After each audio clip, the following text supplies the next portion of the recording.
अस्सलामुअलैकुम दोस्तों, कैसे हैं आप लोग। आई होप आप लोग अच्छे से होंगे। एक बार फिर से आप सभी का स्वागत है मेरे चैनल सिटी ट्रैवल 23 में। तारीख है 6/11/2025 और दिन है भाई थर्सडे यानी जुमेरात का। एक बार फिर से आ गए हैं अपने काम पे। देखते हैं जो भी सुबह से शाम तक काम होगा आज आपको बताएंगे और सिखाएंगे। आज एक बहुत अच्छी बात हो गई कि भाई 7:41 हो रहा है और मैं अपनी गाड़ी में CNG रिफिल कर चुका हूँ कंप्लीट, और अपनी गाड़ी में 1000 रुपए का पेट्रोल भी डाला हूँ। मैं अपनी गाड़ी में 1000 से कम का पेट्रोल नहीं डालता हूँ भाई। अपनी गाड़ी में ना कम से कम 500 से ऊपर का पेट्रोल होना चाहिए। इमरजेंसी में बहुत काम की चीज है, और अगर कभी गलती से पेट्रोल खत्म हो गया और CNG भी नहीं रही ना तो बहुत बड़ा नुकसान भी उठाना पड़ सकता है आपको। बहरहाल देखते हैं पहली बुकिंग कहाँ की आती है। जो भी होगा आपको उसका अपडेट मिलता रहेगा, तो प्लीज वीडियो में बने रहें। चैनल पे नए हैं तो चैनल को सब्सक्राइब करें। वीडियो पसंद आती है तो लाइक जरूर करें। एक दो सवालों के जवाब दे देता हूँ। बहुत सारे लोग सवाल कर रहे हैं भाई मेरा लाइसेंस बिहार का है तो मैं बैच बना सकता हूँ। भाई बिल्कुल बना नहीं सकते हो आप। पहले आपको लाइसेंस आपका महाराष्ट्र में ट्रांसफर करना पड़ेगा। मैंने एक आदमी का लाइसेंस देखा है भाई, यूपी का लाइसेंस है लेकिन उन्होंने महाराष्ट्र में किसी एड्रेस पे अपडेट किया है तो महाराष्ट्र का उनको लाइसेंस मिल गया है। अब उस पे वो चाहे तो अपना बैच भी अप्लाई कर सकते हैं। दूसरी बात, प्राइवेट लाइसेंस पे बैच बनता नहीं है। आपका लाइसेंस महाराष्ट्र का होना चाहिए, महाराष्ट्र की स्कूल में पढ़ा होना चाहिए आपको, और उसके बाद आपके पास डोमिसाइल, रहवासी दाखिला, ये सब डॉक्यूमेंट्स रहेगा ना तो आप आसानी से बैच बना सकते हो। दूसरा सवाल ये है कि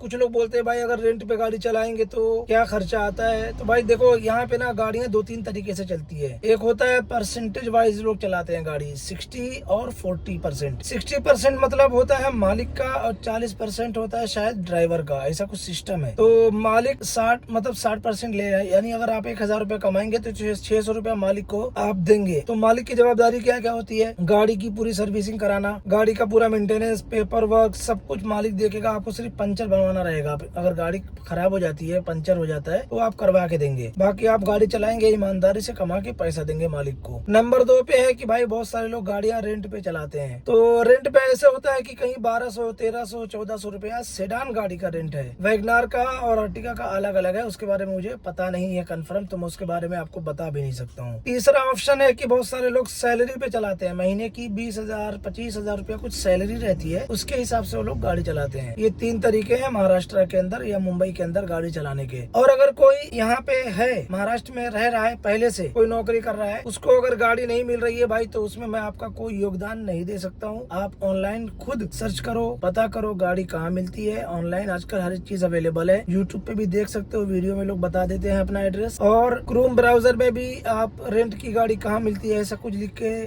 सर्च करोगे तो वहाँ पे भी आपको उसकी जानकारी मिल जाएगी। अब मैं अगली बुकिंग लेने के बाद आप लोगों से, अभी टाइम हो रहा है 8:03 और पहली बुकिंग आ गई है मुझे।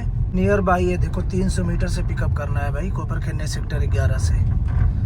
तो पहली बुकिंग 8 बजे है। देखते हैं लास्ट बुकिंग कब होती है और कितने टाइम में अपनी टोटल अर्निंग होती है। तो मैं जा रहा हूँ पैसेंजर को पिकअप करने के बाद, फिर आपको पहुँचने के बाद।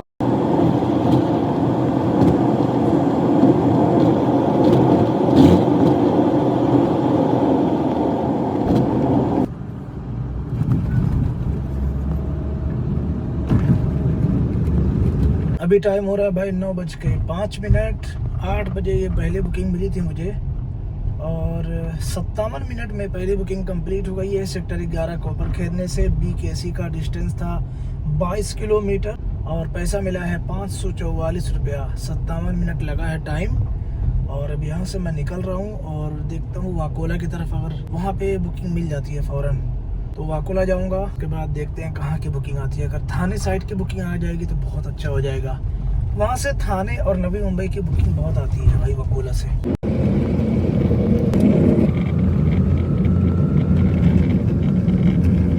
अभी टाइम हो रहा है भाई 10:15। अपनी दूसरी बुकिंग कंप्लीट हो गई है। ये बुकिंग में वाकोला से पहले ही मिल गई थी मुझे।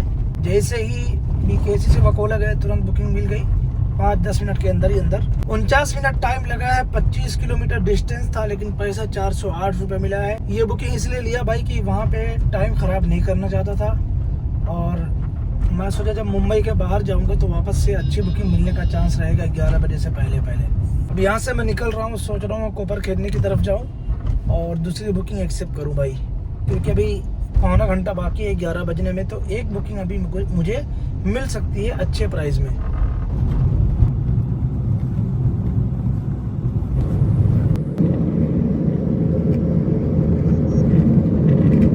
भाई लोग 11:52 हो रहा है और अपनी तीसरी बुकिंग हो गई है कंप्लीट। दूसरी बुकिंग कंप्लीट करके मैं कोपर खेलने गया, फिर मेरे को याद आया कि मुझे अपनी ब्रांच में जाना था। फिर मेरा वहाँ पे 15-20 मिनट चला गया। बहरहाल लगभग 1 घंटे या सवा घंटे के बाद कोपर खेलने से मैंने बुकिंग लिया दूसरी बेलापुर की छोटी सी बुकिंग। 11 किलोमीटर का मुझे पैसा मिला है 268 रुपया और टाइम लगा है सिर्फ 20 मिनट। बेलापुर में हूँ, यहाँ से देखता हूँ बुकिंग आती है नहीं आती है। यहाँ से थोड़ा सा मुझे ना सिउड़ की तरफ जाना पड़ेगा, यहाँ से तो बुकिंग आना बहुत मुश्किल है। बहरहाल धीरे धीरे बढ़ता हूँ, देखता हूँ कहाँ से आती है बुकिंग।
भाई लोग अभी टाइम हो रहा है शाम के 6:40। लास्ट अपडेट आप लोगों को मैंने 12 बजे दिया था जब मैं बेलापुर में था। उसके बाद भाई बेलापुर में आधा पौना घंटा बैठने के बाद मुझे कोई खास बुकिंग मतलब आई नहीं। 1-2 बुकिंग आई तो वो एक्सेप्ट नहीं हुई। उबर में आजकल इतनी बड़ी प्रॉब्लम है ना कि उसमें बुकिंग आ ही नहीं रही है। और सिर्फ ऐसा मेरे साथ में नहीं हो रहा है, दिल्ली मुंबई हर जगह उबर है ना लोगों को खाली घुमा रहा है, बुकिंग डालने से पहले बुकिंग दे रहा है, तो एक्सेप्ट कहाँ से होगी। बहरहाल मैं बेलापुर से जब बुकिंग नहीं आई तो फिर मेरे दिमाग में आया कि चलो यार जाके नमाज पढ़ लेता हूँ, खाना खा लेता हूँ। उसके बाद मैं चला गया था घर पे, आराम किया। तो मेरे पास है ना एक रिजर्वेशन बुकिंग आई 3 बजे की, तो वो बुकिंग मैं एक्सेप्ट कर लिया था। जब उसका टाइम आ गया मतलब 2:30-3 बज गया तो फिर मैं वो बुकिंग कोपर खेरने से थी, कोपर खेरने से बांद्रा टर्मिनस की थी। वो बुकिंग मैं ड्रॉप करने से पहले ही मेरे पास एक बुकिंग आ गई थी, तो इसलिए मैं आपको वहाँ बांद्रा टर्मिनस पहुँचने के बाद अपडेट नहीं दे पाया। तो बांद्रा टर्मिनस पैसेंजर को ड्रॉप किया कोपर खेरने से, उसका मुझे जो पैसा मिला था पहले वो आपको दिखा देता हूँ। तो उसमें मुझे पैसा मिला भाई 26 किलोमीटर का 588 रुपया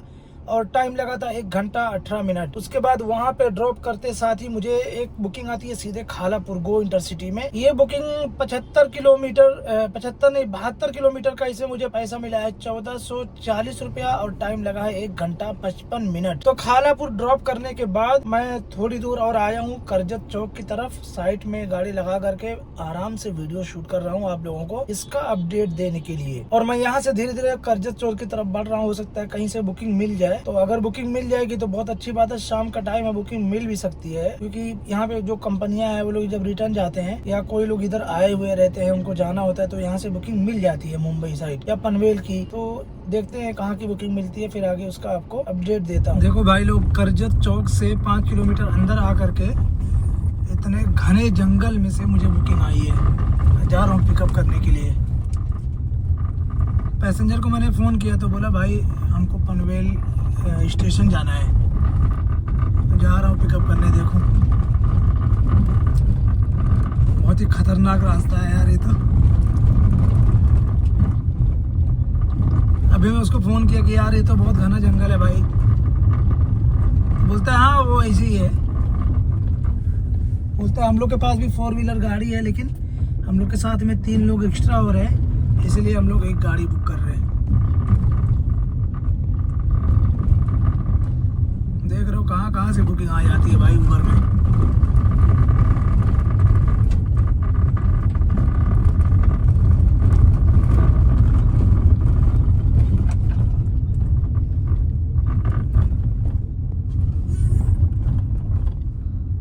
यहाँ पे तो घर भी दिख रहा है यार,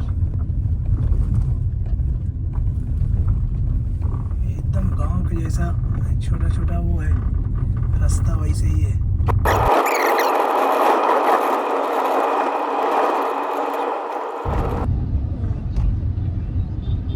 टाइम हो रहा है भाई 8:17 और मैं आ गया हूँ पनवेल रेलवे स्टेशन। करजत चौक के पास से जो मुझे बुकिंग मिली थी पनवेल की, इसमें डिस्टेंस था 25 किलोमीटर, टाइम लगा है 48 मिनट और पैसा मिला है 453 रुपया। भाई साहब इस बुकिंग में टोटल लेडीज लोग ही थे, ऐसे कोई डरने वाली बात नहीं थी। मतलब डर तो लगता है यार ऐसी अजनबी जगह पे बुकिंग करने में, लेकिन फिर भी बातचीत करने से पता चल जाता है कि सामने वाले लोग कैसे हैं। बहरहाल पैसेंजर को ड्रॉप कर दिया हूँ। एक बुकिंग अभी आई थी मुझे नेरुल की, तो मैं लिया नहीं। मैं सोचा मुंबई की बुकिंग मिल जाए तो बहुत अच्छा रहेगा। देखते हैं अगली बुकिंग कहाँ की आती है। और आज काम मतलब ठीक ठाक हो गया अल्हम्दुलिल्लाह, कोई ऐसी बड़ी बात नहीं है, लेकिन उम्मीद नहीं थी कि आज काम होगा, क्योंकि बुकिंग आज आ ही नहीं रही थी भाई।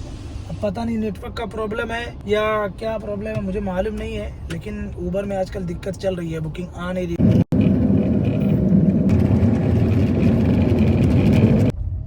भाई लोग देख रहे हो कहाँ कहाँ की बुकिंग आज दे रहा है ऊबर। ऐसा लग रहा है जैसे मेरे को ऊबर कहाँ भेजने वाला है। पनवेल से मुझे बुकिंग मिल गई थी नाहवा शिवा गांव। भाई नाहवा शिवा गांव में हूँ मैं अभी। देखो ये है महाराष्ट्र का गांव। देखो कितने बड़े बड़े घर बना के लोग रह रहे हैं, क्या सुकून की जिंदगी है भाई साहब यहाँ पे।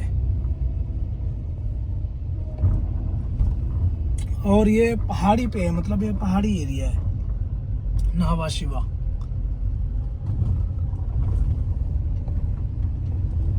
भाई साहब पनवेल से देखो मुझे पैसा मिला है नाहवा शिवा रोड, नाहवा शिवा देखो लिखा है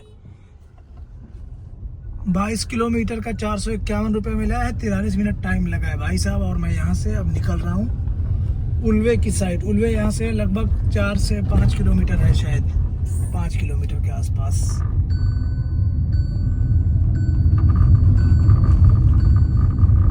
यहाँ से लेना है मुझे राइट।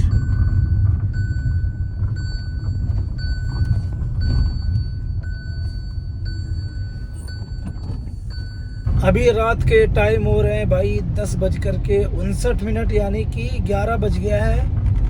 और लास्ट जो आपको अपडेट दिया था मैं नाहवा शिवा में पैसेंजर को ड्रॉप करने के बाद अपडेट दिया था। उसके बाद वहाँ से मैं उल्वे आया। उल्वे में एक बुकिंग आई नेरुल की, एक्सेप्ट नहीं हो पाई। फिर एक बोरीवली की बुकिंग आई, वो भी एक्सेप्ट नहीं हो पाई। तो वहाँ से मैं धीरे धीरे भाई अपने घर की तरफ बढ़ने लगा और सिउड़ होते हुए अभी मैं पहुँच गया हूँ इधर, क्या नाम है, नेरुल के पास पहुंचने वाला हूँ। नेरुल सिउड़ जो ग्रैंड सेंट्रल मॉल है वहां से होते हुए अभी मैं नेरुल पहुंचने वाला हूँ। एक भी बुकिंग नहीं बची है, तो मैं अब रुकने वाला तो हूँ नहीं, सीधा अपने घर पे जा रहा हूँ क्योंकि 11 बज गया है। अगर मैं आज के अर्निंग की बात करूँ भाई साहब तो 3745 रुपये की अर्निंग हुई है अपनी ऊबर में, और रैपिडो में 408 रुपये की अर्निंग हुई है। और सीएनजी की अगर बात करूँ तो भाई लगभग वही 700 रुपये, मतलब एक बाटला लगा है सीएनजी का, बस उससे ज़्यादा नहीं लगा है। 4000 का काम करते हो ना तो उसमें 700-800 रुपये की सीएनजी लगती है। तो वैसे ही अपनी कहानी है आज की। बाकी आप लोग बताइए कैसा रहा आज का सफ़र, सुबह से अभी तक की अपनी जर्नी। आप लोगों को वीडियो में हमने कैद करके दे दिया है। कैसी लगी आज की वीडियो कमेंट करके ज़रूर बताएं। अपना ख्याल रखें, अपना वक्त बर्बाद ना करें। भाई मैं एक बात बताऊं, मुझे वो इंसान बहुत ज़्यादा पसंद आता है जो हर काम करने के लिए तैयार होता है। मतलब वो अपना मकसद और अपनी नीयत ये मान के चलता है कि मुझे कामयाब होना है, मुझे अपनी लाइफ में कुछ हासिल करना है, बस उसके दिमाग में ये रहना चाहिए। वो दुनिया के किसी भी कोने में रहेगा ना, वो भूखा नहीं मरेगा। काम करने का हौसला और जज्बा होना चाहिए ईमानदारी के साथ में, और हुनर सीखने का लगाव होना चाहिए उसके दिल के अंदर। दुनिया उसको रोक नहीं सकती कामयाब होने से। मैं आपको एक बात बताऊं, मैं पढ़ा लिखा ज़्यादा नहीं हूं। मैं गांव में अपने 5वीं तक पढ़ा था। उसके बाद मुंबई में आकर के मैंने 10वीं का एग्ज़ाम दिया है, 12वीं का एग्ज़ाम दिया और हिफ्ज़ पढ़ा मदरसे के अंदर। लेकिन कोई ऐसा फॉर्म नहीं है जो मैं भर नहीं सकता हूँ, चाहे वो डिग्री कॉलेज का हो, यूनिवर्सिटी का हो, कॉलेज का हो, यूनिवर्सिटी हो, चाहे कोई डॉक्यूमेंट्स का फॉर्म हो, पासपोर्ट का हो, A to Z। मैं ये चीज़ बोलता ही नहीं कि ये चीज़ मेरे से हो नहीं सकती है। जो मुझे नहीं आता वो मैं सीख लेता हूँ मोबाइल में देख करके या कैसे भी करके। अपने घर के अंदर कुछ इलेक्ट्रिक का काम हो, बोर्ड का बटन स्विच, ये सब कुछ भी काम हो, मैं समझता हूँ मैं हर काम कर लूंगा। हर एक काम मैं कोशिश करता हूँ करने की। उससे फायदा क्या होता है भाई, हर एक चीज़ आपको सीखने को मिलती है और आप सीख जाते हो। फायदा इससे सबसे बड़ा ये होता है कि वक्ती तौर पे अगर आपके पास कोई बताने वाला नहीं है, कोई कुछ करने वाला, मदद करने वाला नहीं है, तो आप अपने हुनर को अपने काम के लिए इस्तेमाल कर सकते हो। सबसे बड़ा फायदा यही होता है। तो मैं ऐसे लोगों से बहुत खुश होता हूँ भाई, जो आदमी या जो इंसान ये समझता है कि मैं हर एक काम कर सकता हूँ, और जो अपने वक्त की कदर करता है और अपनी ज़िंदगी को अच्छी बनाने की कोशिश करता है। मुझे वो इंसान बहुत अच्छा लगता है। मैं मिलता हूँ आपसे अगली वीडियो में। अस्सलामु अलैकुम।